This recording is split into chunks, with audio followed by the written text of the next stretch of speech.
Class 10th वाले सभी बच्चे ध्यान देंगे। आज की इस लाइव क्लास में हम बात करने वाले हैं कृतिका भाग 2, जो आपकी पुस्तक है उसका पहला चैप्टर माता का अंचल। इस पाठ के प्रश्न उत्तर मैं आपको बताऊंगा और यहाँ से देखिए मैं बता देता हूँ एमपी बोर्ड, ये जो पाठ है एमपी बोर्ड, साथ ही साथ सीबीएसई जो सेंट्रल बोर्ड वाले स्टूडेंट हैं उन सभी के लिए यहाँ से प्रश्न उत्तर पूछे जाने हैं। तो यहाँ पर मैं आपको कुछ ऑब्जेक्टिव टाइप क्वेश्चन भी बताने वाला हूँ जो बहुत ही महत्वपूर्ण है आगामी परीक्षाओं के लिए। तो सभी क्लास 10th वाले स्टूडेंट लाइव क्लास में आप सभी को जुड़ना है, अधिक से अधिक संख्या में जुड़ना है। अपने फ्रेंड्स के साथ इस वीडियो को जल्दी से आप शेयर कर दीजिए, उनको भी जोड़िए। दोस्तों, ये वीडियो आज आपके लिए बहुत ही हेल्पफुल होने वाला है, तो वीडियो को पूरा अवश्य देखिएगा। देखिए, पहला देखेंगे हम पार्ट 1 है आपका माता का अंचल, ठीक है। इस पाठ के जो लेखक है उनका नाम है शिवपूजन सहाय। लेखक का जन्म हुआ है 1893 में बिहार राज्य के उनवास गांव में, ठीक है। इतनी बात आपको याद होना चाहिए क्योंकि यहाँ से खालिस्तान, वस्तुनिष्ठ प्रश्न, सही जोड़ी, सत्य असत्य, ये एमपी बोर्ड के लिए मैं बता रहा हूँ, ठीक है, एमपी बोर्ड के लिए। और सीबीएसई वालों के लिए यहाँ से क्वेश्चन आंसर आने वाले हैं इस पाठ से। और यदि कोई सा वस्तुनिष्ठ प्रश्न भी इससे आता है तो आपको गलत नहीं करना है। यहाँ पर देखिएगा मृत्यु, उनकी मृत्यु कब हुई थी? तो उनकी मृत्यु हुई थी दोस्तों 1963 में। देखिए यहाँ पर मैं बता देता हूँ जन्म कब हुआ, 1893 में। मृत्यु कब हुई? तो मृत्यु 18 में 1 जोड़ दो, कितना हो जाएगा 19, और 3 का 3 लिख दो और इस 9 को बना दो उल्टा कर दो 9 को, तो क्या हो जाएगा इसका 6। तो 1963 में उनकी मृत्यु हुई और 1893 में उनका जन्म हुआ। जो आपका पाठ है माता का अंचल गद्य की कौन सी विधा है? तो दोस्तों ये आपका है उपन्यास। क्या है? उपन्यास। और मोस्ट इम्पोर्टेंट क्वेश्चन आप लोगों के लिए यहाँ पर जो बन रहा है वो ये है, लेखक की मासिक पत्रिका का नाम क्या है? तो यहाँ पर उसका नाम था मारवाड़ी सुधार। वीडियो को पूरा अवश्य देखिएगा। मैं यहाँ पर आपको मोस्ट इम्पोर्टेंट क्वेश्चन भी बताने वाला हूँ जो आपकी परीक्षा के लिए बहुत ही महत्वपूर्ण है। आने वाली परीक्षा में यहाँ से बहुत सारे वस्तुनिष्ठ प्रश्न बनने वाले हैं इस पाठ से, तो आप सभी ध्यान देना। रचनाएं देखिए, शिवपूजन सहाय की 1-2 रचनाएं आपको पता होना चाहिए। तो पहली रचना इनकी वे दिन वे लोग, पहली रचना है। कहानी का प्लॉट, ठीक है, कहानी का प्लॉट इनकी दूसरी रचना है। रंगभूमि, बालक, जागरण, हिमालय, ये इनकी रचनाएं हैं। जिसके बाद में फ्रेंड्स क्वेश्चन पूछा जा सकता है कि माता का अंचल पाठ में कौन सा रस है? तो यहाँ पर जो रस है वो वात्सल्य रस है। इस बात का आप सभी को ध्यान रखना है। जितने भी क्लास 10th वाले दोस्त हमारे जुड़ रहे हैं, आप इस वीडियो को अपने दोस्तों तक अवश्य शेयर कीजिएगा। साथ ही आप चैनल पर पहली बार विजिट किए हैं, इसी प्रकार बोर्ड एग्ज़ाम से संबंधित आपको नए नए वीडियो मिलते रहेंगे, तो आप चैनल को सब्सक्राइब करके बेल आइकन के बटन को प्रेस अवश्य कीजिएगा ताकि आने वाले हर एक वीडियो का नोटिफिकेशन आप तक पहुंच सके। दोस्तों, इससे पहले भी हमारे द्वारा कई वीडियो डाले गए हैं, डिस्क्रिप्शन में लिंक है। चैनल पर प्ले लिस्ट बनी हुई है, क्लास 10th नाम से हर एक सब्जेक्ट की अलग अलग प्ले लिस्ट है, आप ज़रूर विजिट कीजिएगा वहाँ पर और उन वीडियोस को भी देखिएगा। यहाँ पर देखिएगा मोस्ट इम्पोर्टेंट 3 स्टार वाला क्वेश्चन यहाँ पर एक और आपके सामने स्क्रीन पर है। लेखक के पिता लेखक को कौन से नाम से बुलाते थे? तो दोस्तों इसमें राइट आंसर हो जाएगा भोलानाथ कहकर बुलाते थे। लेखक के पिता लेखक को भोलानाथ कहकर बुलाते थे। मतलब उनके जो पिताजी, लेखक के पिताजी थे, उनको लेखक को प्यार से बुलाते थे, क्या कहकर? भोलानाथ। लेकिन लेखक का वास्तविक नाम क्या था? तारकेश्वर नाथ उनका वास्तविक नाम था। लेकिन हिंदी साहित्य में वो रचनाएं लिखते थे शिवपूजन सहाय के नाम से। तो इस पाठ के देखिए क्वेश्चन इसमें लगभग 12 हैं। लेकिन मैं दोस्तों आपको बता देता हूँ, कृतिका से आपके पूरे 2-3 पार्ट हैं कृतिका के, उनमें से एक प्रश्न पूछा जाएगा मात्र कितने नंबर का, 2 नंबर का। तो मैं इस चैप्टर से आपको मोस्ट इंपॉर्टेंट क्वेश्चन ही बताऊंगा दोस्तों। क्वेश्चन क्रमांक जरूर मैं आपको सही बता दूंगा। यहाँ पर पहला क्वेश्चन करेंगे हम पहले। तो प्रस्तुत पाठ के आधार पर यह कहा जा सकता है कि बच्चे का अपने पिता से अधिक जुड़ाव था, फिर भी विपदा के समय वो पिता के पास न जाकर माँ की शरण लेता है।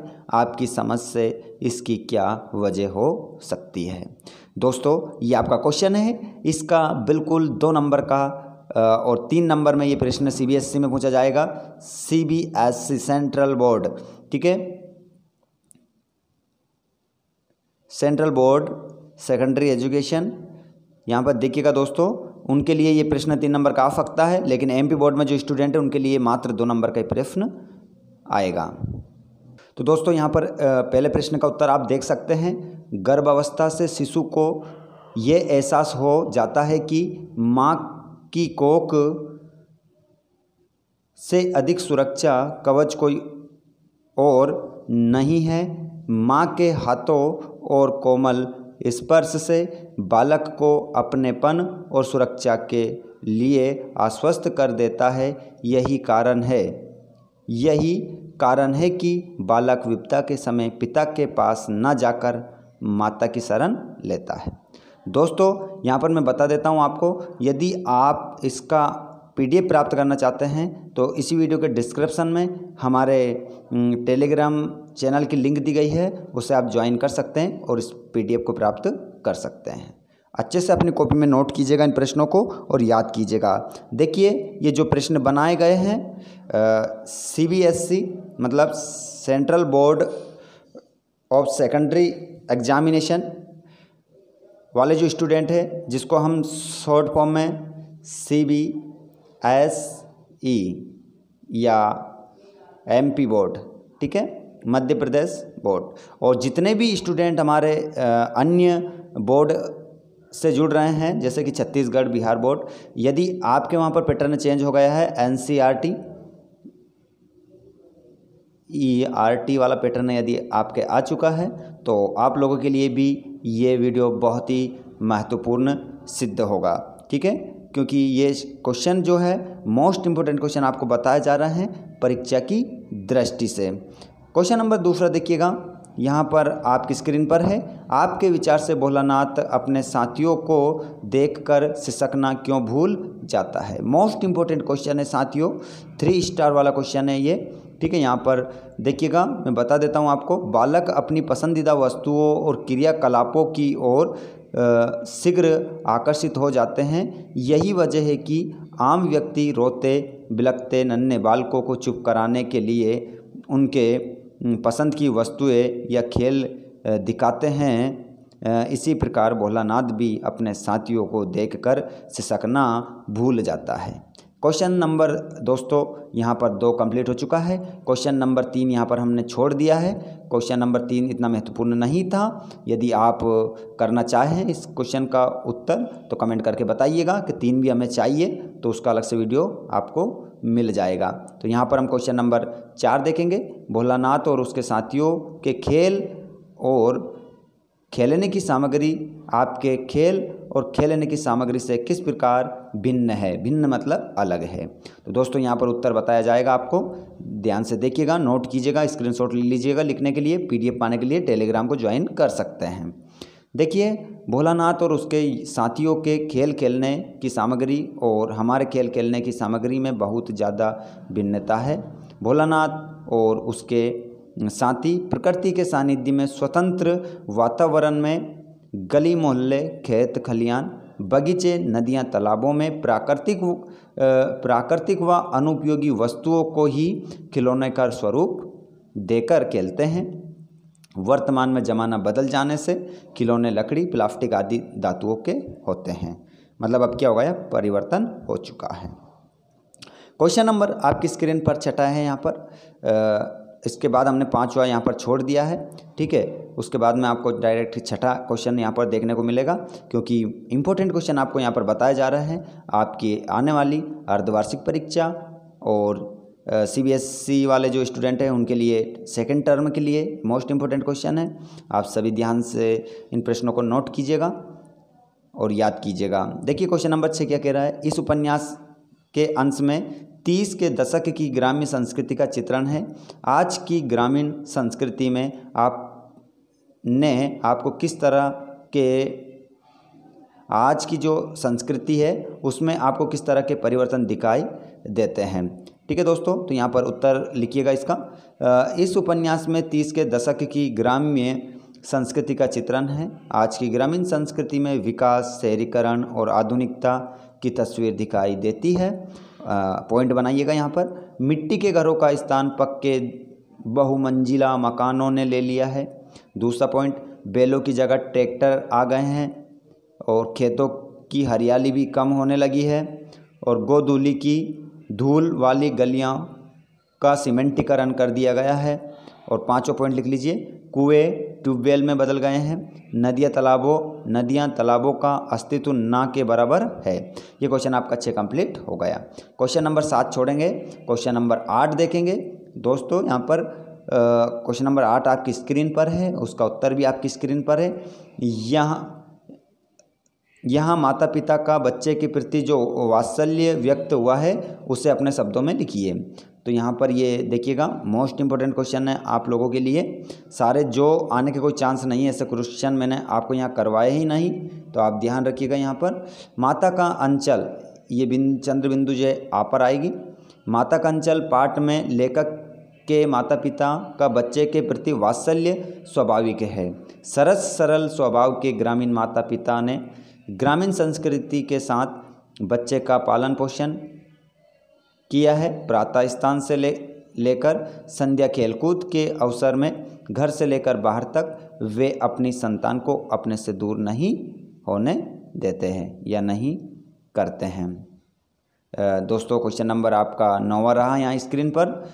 मोस्ट इम्पोर्टेंट क्वेश्चन है माता का अंचल। ठीक है, ये बिंदी आपको आ पर लगाना है, थोड़ी सी उधर हट गई। माता का अंचल शीर्षक की उपयुक्तता बताते हुए कोई अन्य शीर्षक सुझाइए। देखिए इस पाठ के लिए आपको अन्य शीर्षक बताना है, टाइटल बताना है। तो क्या टाइटल हो सकता है अभी बात हम करने वाले हैं यहाँ पर। तो प्रस्तुत पाठ में माता का अंचल शीर्षक की उपयोगिता आरंभ और अंत में दृष्टिहीन थोड़ा सा ये हो गया, दृष्टि गोचर होती है, जहाँ दूध पीने और विपत्ति के वक्त रक्षा कवच की महत्ता है। अतः पाठ का शीर्षक अन्य भी हो सकता है। क्या हो सकता है? जैसे कि मेरा बचपन हो सकता है, बचपन की स्मृतियाँ हो सकता है, बचपन की स्मृतियाँ, माता पिता का वात्सल्य, ये आपका टाइटल हो सकता है इस पाठ का। मतलब अगर इस पाठ को हम माता का अंचल नाम ना देकर ये नाम भी दे सकते थे। ठीक है, क्वेश्चन नंबर हमारे बस लास्ट में चल रहे हैं, एक और बचा, इसके बाद जल्दी हमारी लाइव क्लास ख़त्म होने वाली है। तो जितने भी दोस्त लाइव क्लास में जुड़ रहे हैं आप सभी वीडियो को लाइक ज़रूर करके जाइएगा। साथ ही अपने दोस्तों को शेयर करें। चैनल पर पहली बार विजिट किया हो तो इसी प्रकार अपडेट पाने के लिए चैनल को सब्सक्राइब कर लें, बेल आइकन बटन को प्रेस कर ले ताकि आने वाले वीडियो आपको समय पर मिलते रहेंगे। बच्चे माता पिता के प्रति अपने प्रेम को कैसे अभिव्यक्त करते हैं? तो देखिए यहाँ पर इस क्वेश्चन का आंसर मैं आपको बता देता हूँ। नन्हे शिशु माता पिता की गोद की चाहत में अपना प्रेम अभिव्यक्त करते हैं। माता पिता के अंगों को नन्हे हाथों से स्पर्श करके